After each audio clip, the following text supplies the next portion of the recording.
Good evening, I'm Sofia Amani and you're watching our latest news.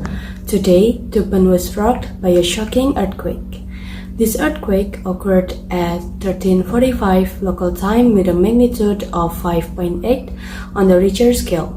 The epicenter was located at sea about 98 kilometers southwest of Tuban with a depth of about 10 kilometers. Although this earthquake was classified as moderate, the impact was felt in several areas around Tuban. Some buildings suffered minor damage, and some initial reports also noted cracks in some infrastructure.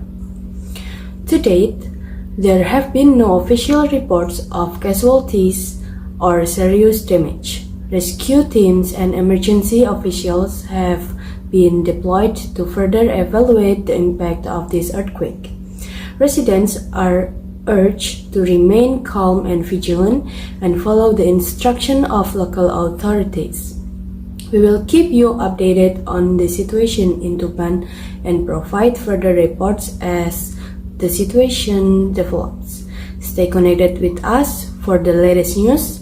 This is Sofia Amani reporting live from our studio. Thank you for your attention.